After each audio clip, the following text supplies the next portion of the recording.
Welcome, and thank you for tuning in. In this video, I'm going to show you how to modify your Browning Buckmark 22 trigger to get it down to around 2.5 or 3 pounds. This is an easy modification. Anyone can do this, and it doesn't require a lot of tools. Best of all, it's not going to cost you a cent. So sit back and enjoy the video.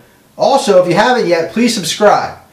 I have plans for a lot of good videos to come, and would love to have you out there to see them. So enjoy the movie, and thanks again.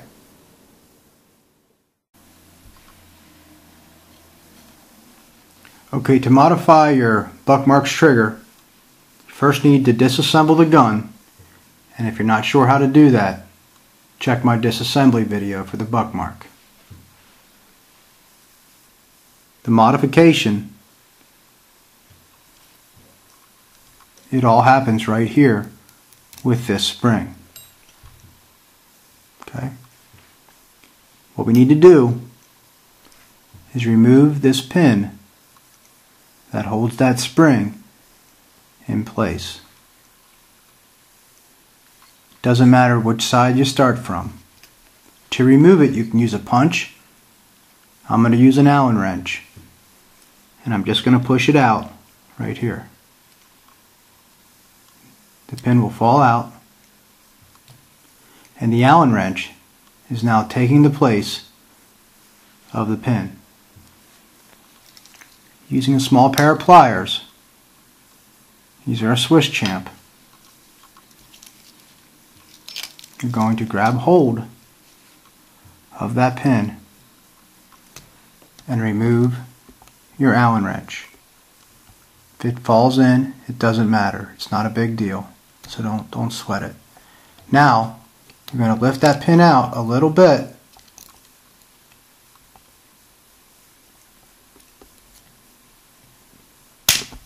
See, it fell in, not a big deal.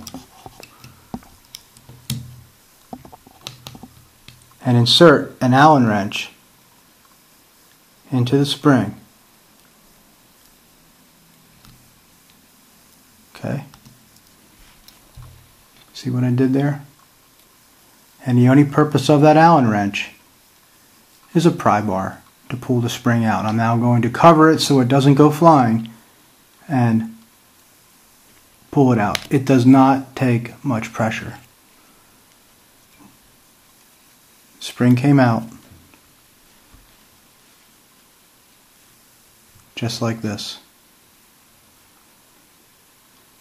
Okay? The long arm was facing forward and on the left.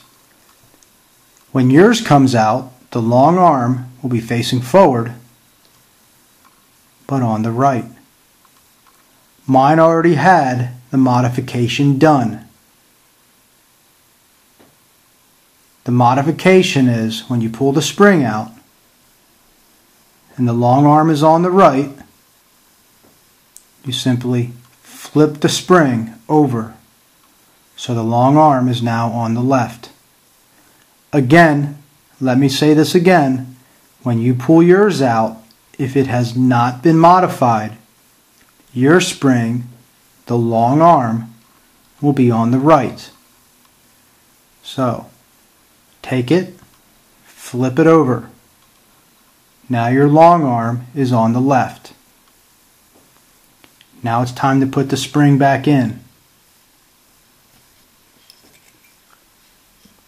You want to put the long arm in first. Okay? The long arm is in. And then bend the short arm over and reinsert that in to your hole.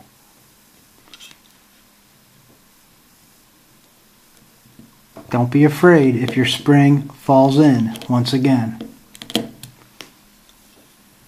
Spring is now in.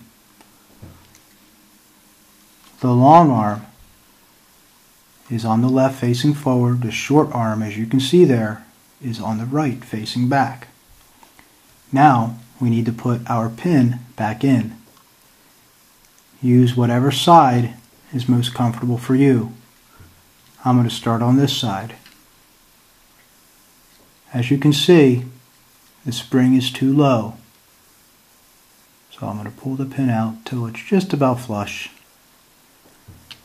And using my needle nose pliers, I'm going to lift up on that spring just high enough that I can get the pin in.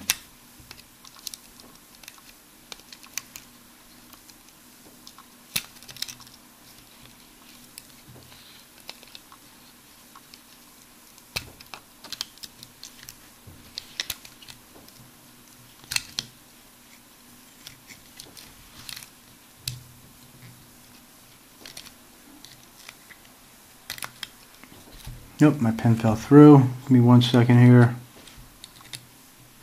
Okay, again, start the pin.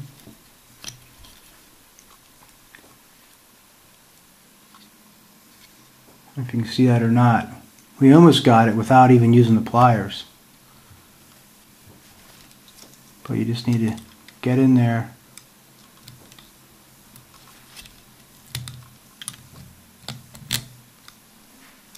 Pull it up high enough that your pin goes into the spring. Okay? Push it in the rest of the way, making sure it's equal distance on each side. And your trigger modification is done. That's it. If you have any questions, post them in the comments below. Hope you guys learned something from this. Thanks for tuning in. And please subscribe. Have a great day.